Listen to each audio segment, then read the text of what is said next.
How to facilitate in clusters and pods, the rules of engagement. What's a cluster, what's a pod? Anybody know in adult learning lore? A cluster or pod, how many times have you been to seminars and you've been maybe set up like this? This is a great setup for arbitration, which I always do. The arbitrator sits here, the union sits on one side, management sits on the other. Tell me about the dynamic of that configuration. Tension. Tension. It looks adversarial, yes or no?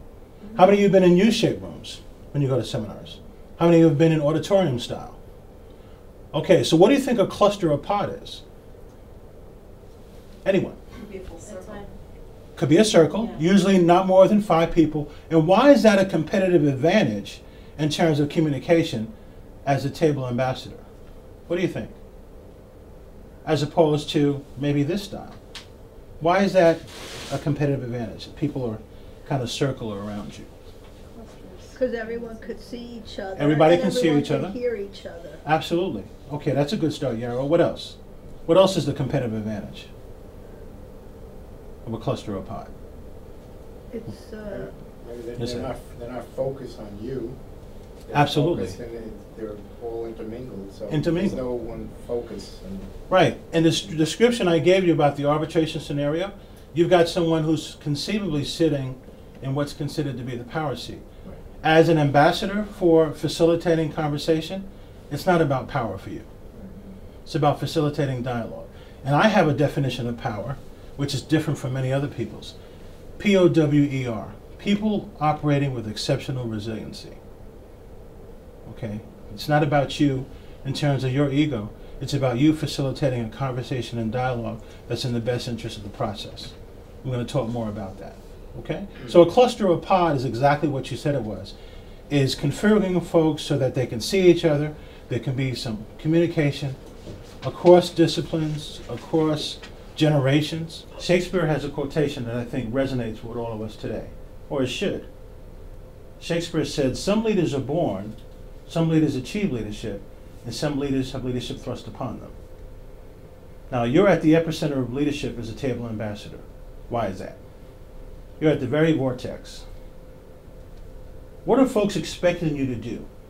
To Daniel's point, you're facilitating a conversation around the arts. There are 6 people there. What's the value proposition for them? Come on, folks. What do they need you to do at your best ability? How many of you woke up this morning and said, "Let me wallow in mediocrity"? Raise your hands. Y'all right? No, see, I see I'm going to need some sidebars. What's a sidebar? It's a private conversation. It's a legal term, that's right. So, we engage in best practices because that's what we do. And as table ambassadors, you know what you really are? And we're in the Players Club, yes or no? yes. You're actually, I'm going to take a little twist on the word player. You're actually a playmaker. Because your goal as a table ambassador is to be a playmaker that puts people around you in position to make plays. That's your role. So a playmaker puts people around them in position to make plays. Okay? Everything that you do, particularly as a table ambassador, has to do with you understanding the vital signs of the people at your table. And what do we mean by vital signs? And doing a diagnostic. Well, first of all, meeting people where they are. But I extend my hand and we shake hands. Because Indira Gandhi said you cannot shake hands with clenched fists. So if we go around the room and I shake hands with everybody but Francine, and she's at my table, what do you think Francine's thinking? Well, why is Arthur not shaking her hand? Okay, now, you might meet people because of diversity issues and cultural competence issues who might be from all over the world. So they may not shake your hand. So don't try to do one of these and don't do this. Just put your hand down very slowly and continue the conversation. Because culturally and from a religious standpoint, they may not shake hands. Or they might be germaphobes.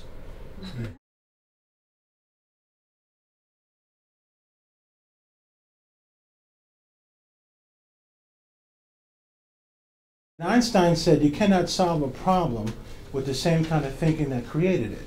So if there's any problems that come up at your table, I'm going to ask you to do something. Don't call it a problem. I want you to call it the following. I need you to listen first. Call it a situation that requires a solution.